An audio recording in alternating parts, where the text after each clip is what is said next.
Ils viennent pour se dépasser. Courir des dizaines de kilomètres sur ces sentiers uniques du golfe du Morbihan, de jour comme de nuit. L'ultramarin rassemble pas moins de 10 000 coureurs chaque année. Ce trail, Julien Jacques le prépare depuis des mois. Ça permet de travailler sur les cuisses et puis de pouvoir gainer un maximum les muscles. Et il en faudra car ce Vantais de 29 ans s'apprête à courir la grande boucle de 175 km. Je me sens prêt, je l'espère du moins. Après on verra le jour J, mais en tout cas la préparation a été aboutie et finalisée, donc c'est une bonne chose. Mais serein, hein, pas trop d'appréhension. Non, j'ai hâte, j'ai vraiment hâte.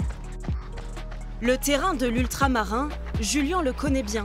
Mais c'est la première fois qu'il se prépare pour une distance aussi longue. Il a dû apprendre à gérer son endurance. C'est une course où il y a peu de dénivelé, donc c'est ça qui fait que la course elle est aussi complexe, parce que on est toujours dans l'idée de courir ou de vouloir courir du moins. Il faut savoir jauger ces moments de marche. Ce responsable commercial a débuté la course à pied sur le tard, après le Covid. Aujourd'hui, le trail occupe une grosse partie de sa vie quotidienne. C'est 6 entraînements par semaine en ce moment, on va dire. Donc oui, ça devient une addiction. Malgré tout, il faut quand même prendre du temps pour soi, profiter de la famille, des proches. Une passion pour l'ultra-trail que partage Marine Chérouvrier, 25 ans. Allez, on marche. Allez, relevé, pointe de pied. Infirmière la nuit, athlète le jour. L'an dernier, elle boucle les 175 km de trail en 19h30 seulement. Marine décroche la 3e place du podium et fait la fierté de son club et de son coach Manu. C'est quelqu'un de très déterminé, très engagé. Donc à partir du moment qu'elle a un projet, elle va aller au bout, ça je sais.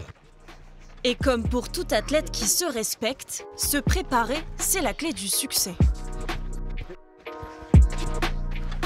S'entraîner, c'est pour éviter de se blesser et aussi préparer le corps pour que le jour de la course, moi en tout cas, j'ai pas de regrets derrière. C'est-à-dire que au moins je me dis, s'il y a quelque chose qui se passe pas bien, j'aurai pas de regret de ne pas m'être entraînée. Depuis ses 18 ans, elle enchaîne les compétitions sur piste et les marathons. Les trails ont une saveur particulière. En fait, on passe tellement par plein d'émotions pendant la course, parce que forcément, il y a des moments où c'est plus dur que d'autres. Et on repense à tous ceux qui sont derrière nous, qui nous encouragent. Et puis sur la course aussi, on rencontre des coureurs comme nous, où en fait, on ne se connaît pas. Et au fur et à mesure des kilomètres, on se connaît. C'est ça aussi l'esprit de l'ultra-trail, c'est on s'entraide quand ça va pas, et aussi quand ça va. Marine et Julien se croiseront peut-être le long des 175 km de parcours. Top départ prévu ce vendredi pour les 1600 coureurs de la Grande Boucle.